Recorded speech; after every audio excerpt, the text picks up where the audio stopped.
Next topic है बेटा हमारा, हम ये रिजोल्यूशन को ही करेंगे अलोंग कंपोनेंट्स। रेक्टेंगुलर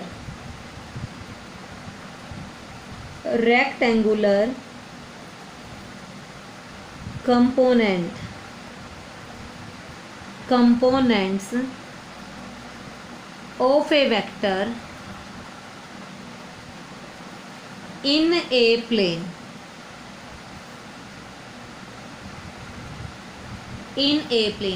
क्या मतलब बेटा रेक्टेंगुलर कंपोनेंट्स का?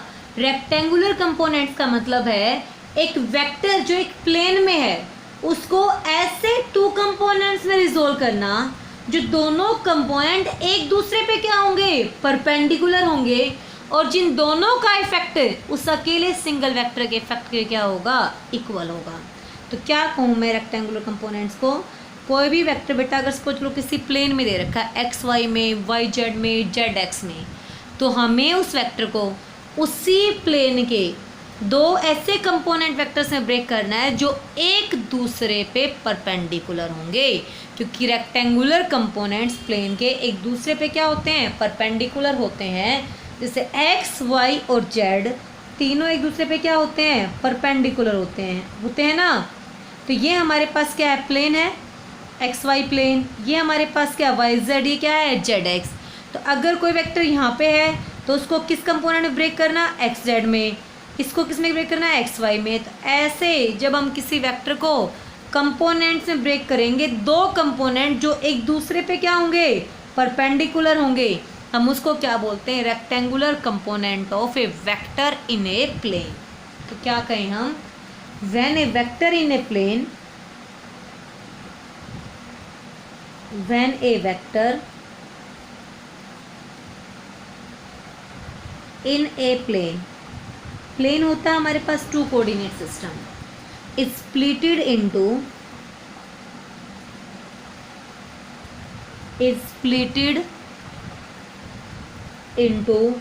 To component vectors. कितने कंपोनेंट वेक्टर्स में, टू कंपोनेंट वेक्टर्स, और वो दोनों कंपोनेंट वेक्टर क्या होंगे, एक दूसरे पे परपेंडिकुलर, क्योंकि एक्स वाई जेड तीनों एक दूसरे पे क्या होते हैं, perpendicular.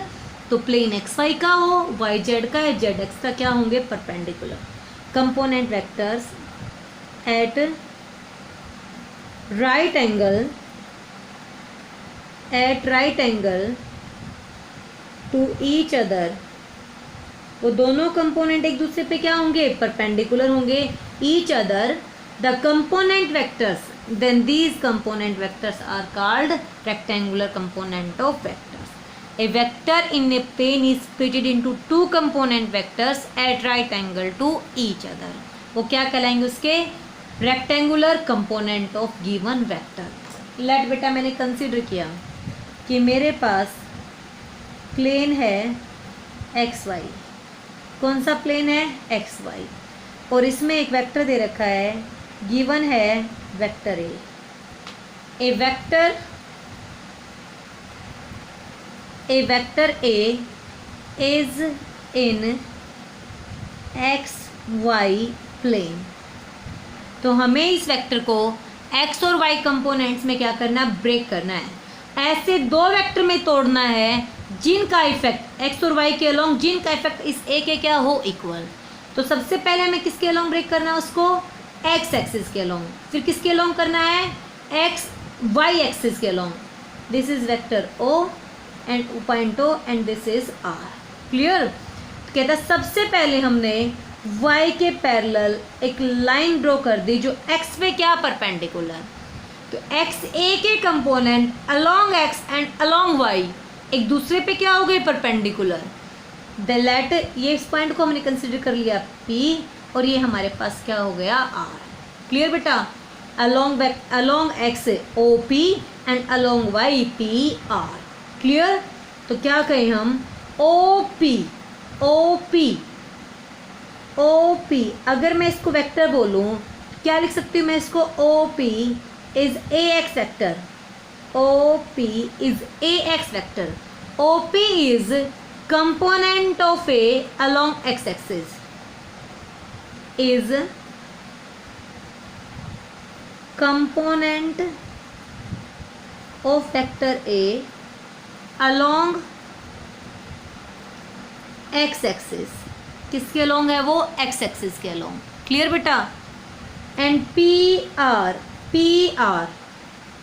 Are is equals to A y vector. P R क्या है, ए का कंपोनेंट अलोंग वाई है। पी आर किसके पैरेलल है, वाई के पैरेलल है, तो किसका कंपोनेंट है ये, A Y is component of A along Y axis. किसके अलोंग बेटा, वाई एक्सिस के अलोंग। क्लियर। तो सबसे पहले हम प्रूव करेंगे कि इन दोनों वेक्टर्स का इफेक्ट इस ए वेक्टर के इफेक्ट के क्या है, इक्वल है। क्लियर बेटा। किसके इक्वल है, इसका इफेक्ट इस ए वेक्टर के इफेक्ट के क्या है, इक्वल। तो हमें ये एक ट्रायंगल दिखाई दे रही है। क्या दिखाई दे रही है, हमें एक triangle. According to triangle law O P और पी आर का ऑर्डर क्या हो गया, same. O P and P R का ऑर्डर क्या, सेम। अगर दो वेक्टर्स किसी ट्रायंगल्स की टू साइड्स पे हों सेम ऑर्डर में, तो उन दोनों का इफेक्ट उसी ट्रायंगल की थर्ड साइड पे होता है, बट इन अपोजिट ऑर्डर। तो हम क्या लिख सकते थे, O P vector plus P R vector is equals to O R vector. O P vector plus P R vector, दोनों का order same, third side in opposite order के equal. O P को मैंने क्या लिखा है, component along x axis, A x vector.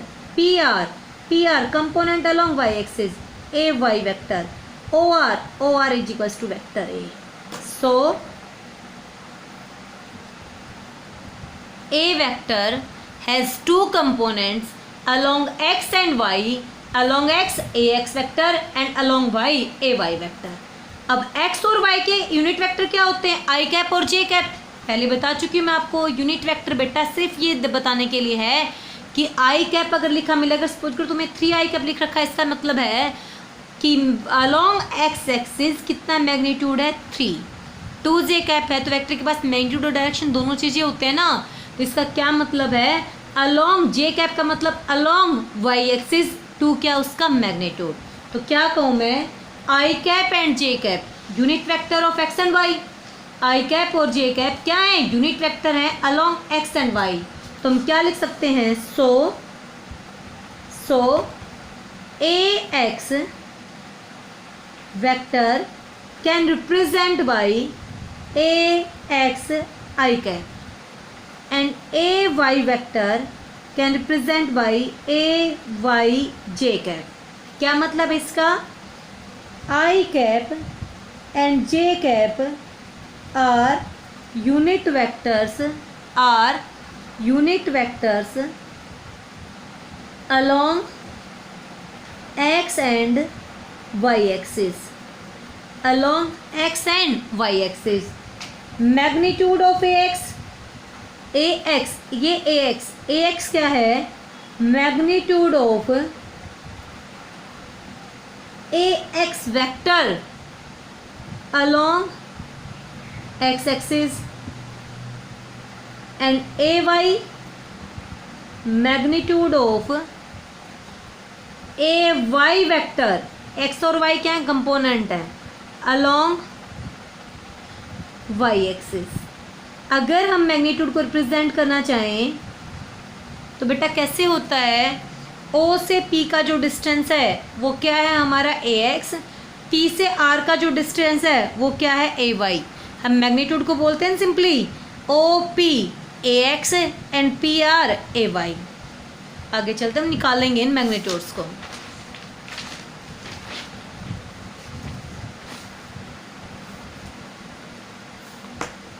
क्या लिखा था हमने अभी, vector A is equals to A x I cap plus A y J cap, ये लिखा था बेटा हमने। अब हम इस ए एक्स और ए वाई को निकालेंगे। देखो क्या था हमारे पास, कोऑर्डिनेट्स के अकॉर्डिंग ये हमारे पास प्लेन था एक्स और वाई, ये हमें क्या था, गिवन वेक्टर ए जिसके 2 कंपोनेंट लिए थे हमने along x axis A x find out कैसे किया, यहाँ से परपेंडिकुलर डाल दिया, तो ये क्या हो गया हमारे पास ए एक्स और ये क्या हो गया हमारे पास ए वाई, ओ पी आर। ए एक्स का मतलब क्या, O two P, A Y का मतलब क्या, पी टू आर। अगर ए एक्स के साथ हम एक्स का आई कैप लगा दें तो क्या बन जाएगा, ए एक्स वेक्टर, और ए वाई के साथ जे कैप लगा दें तो ए वाई वेक्टर। हमें ये ए एक्स और ए वाई की वैल्यू चाहिए। क्लियर बेटा।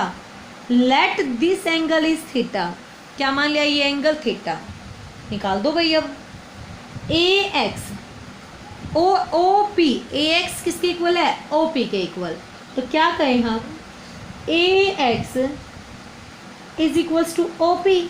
ए एक्स क्या मैग्नीट्यूड है ए एक्स वेक्टर का, मैग्नीट्यूड क्या होता है, इनिशियल से फाइनल पॉइंट की length. A X is equals to O P and A Y is equals to P R. A Y किसके इक्वल है, पी आर के equal. A x O P, A Y P R, हमें value चाहिए, तो हमने triangle property use कर लें। In triangle O P R, angle के सामने परपेंडिकुलर, 90 के सामने हाइपोटेन्यूज, और ओ आर क्या है, magnitude of A, O R is equals to magnitude of A X magnitude of O P, A Y is equals to magnitude of A Y vector P R and O R magnitude of A.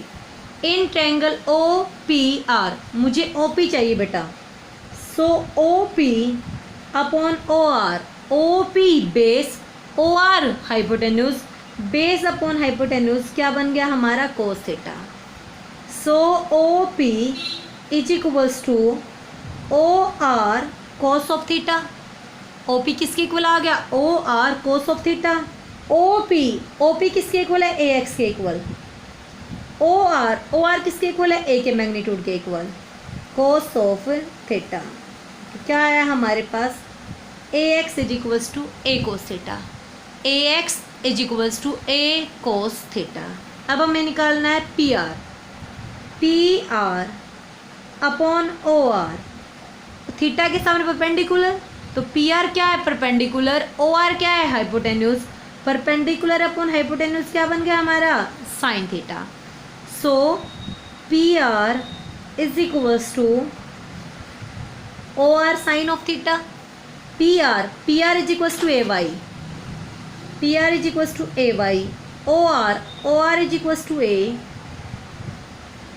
Sine of theta. तो हमने दोनों vectors का magnitude निकाल लिया, A X का magnitude A cos theta, A Y का magnitude A sine theta. Clear. अब हम प्रूव करेंगे कि इन दोनों का इफेक्ट इस अकेले के इक्वल है।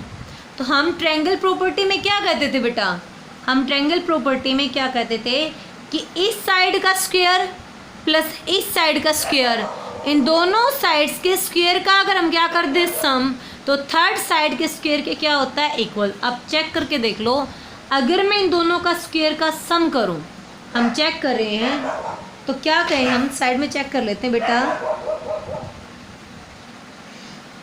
According to triangle property, A x square plus A Y square किसके इक्वल होना चाहिए, ए स्क्वायर के इक्वल। तो ए एक्स स्क्वायर चेक करने के लिए ये कि इन दोनों का इफेक्ट इसी के इक्वल है। ए एक्स की वैल्यू ए कोस थीटा, उसका क्या है स्क्वायर, कितना हो गया, A square cos square theta plus A Y square, A Y कितना, ए साइन थीटा, स्क्वायर करोगे तो A square sine square theta, A square बाहर common, cos square theta plus sine square theta, cos theta plus sine square theta कितना होता है 1, तो कितना आ गया हमारे पास ये ए स्क्वायर। सो राइट हैंड साइड भी क्या थी, ए स्क्वायर, तो क्या कह सकते हैं हम, left hand side is equals to right hand side. अगर ना हमारा प्रूव हो गया कि इन दोनों के स्क्वायर का सम किसके इक्वल है, ए के equal. So A X and A Y are vectors, component vectors of A, जिन दोनों का इफेक्ट उसी ए के क्या है, इक्वल है। क्लियर। तो इस तरह से हमने ए वेक्टर के कंपोनेंट फाइंड आउट करने सीख लिए। अब हम निकालते हैं ए का मैग्नीट्यूड। अगर हमें इस ए का मैग्नीट्यूड निकालना हो तो कैसे निकालोगे? क्या कहें हम? अकॉर्डिंग टू ट्रायंगल प्रॉपर्टी क्या कह सकते हैं हम? O R square is equals to O P square plus P R square कह सकते हैं। हम अभी भी सेटिस्फाई किया है। Is equals to O P square plus P R square. O R क्या है हमारे पास? ए स्क्वेयर। ओ पी क्या है? A X plus P R क्या है? A Y. So magnitude of vector A is equals to under root A X square plus A Y square. ये हमने क्या निकाल दिया? ए वेक्टर का मैग्नीट्यूड निकाल दिया। क्लियर बेटा? ये था हमारे पास रेक्टेंगुलर कंपोनेंट्स। कई बार आपसे थीटा भी पूछ लेता है कि थीटा कितना होगा, तो थीटा कैसे निकल जाएगा हमारा? टेंजेंट ऑफ थीटा क्या होता है? Tangent perpendicular upon base, that is A Y upon A X. कितना हो जाएगा? A Y upon A X. इसको बोलते हैं बेटा rectangular components of a vector. तो आपको याद क्या रखना है? अब मैं आपको याद रखने के लिए बताऊंगी। देखो हमने क्या देखा कि ए वेक्टर जिस एक्सिस के अलोंग थीटा बनाएगा तो वो क्या साइड बनती है? उसकी बेस। उसके अलोंग तो क्या कंपोनेंट आएगा? कोस। और उस पर परपेंडिकुलर जो होगा वो क्या एंगल बनाए? थीटा के सामने क्या? परपेंडिकुलर। वो कितना एंगल बनाएगा? साइन। उसके कोर्सपोंडिंग क्या एंगल बनेगा हमारा? Sine theta. तो अगर मैं आपको सिंपली ये कहूँ रिजोल्व वेक्टर पी, तो आप क्या कहोगे?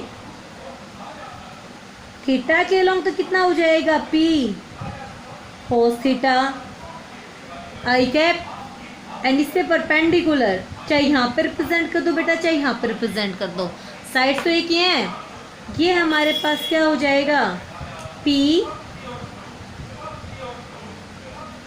Sign theta J cap. So P vector is equals to P X I cap plus P Y J cap. ये आपको याद रखना है। और देखते हैं एक दो। सपोज करो ये हमारे पास एक फोर्स है एफ। क्लियर बेटा? इसके दो कंपोनेंट चाहिए मुझे। यहाँ पे है इसका F1 और यहाँ पे क्या है इसका F2 और F इसके साथ एंगल कितना बना रहा है? थीटा। तो कंपोनेंट क्या है F के along F1 and F2? So we can say that F vector is equals to F1 vector plus F2 vector.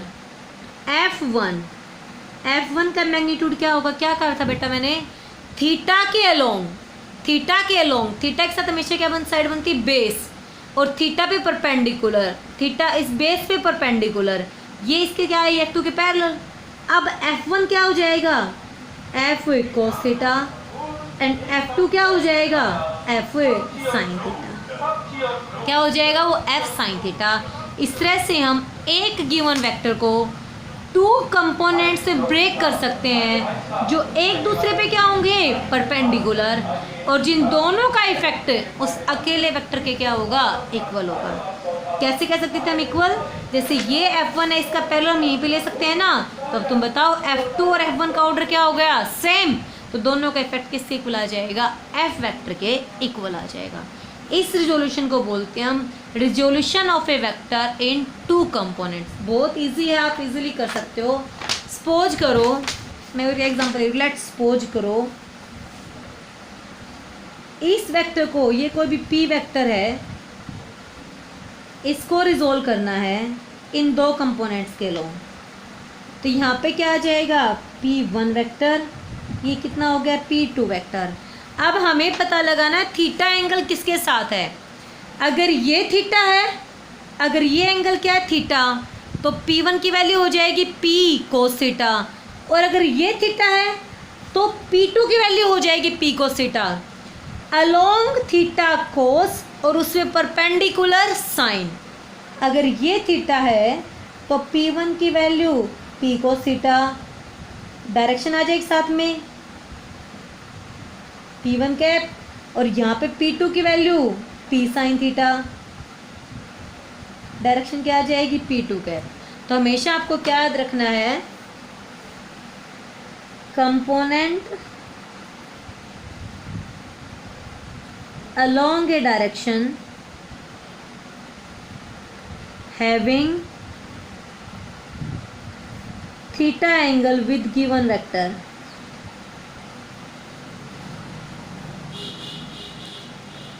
given vector has,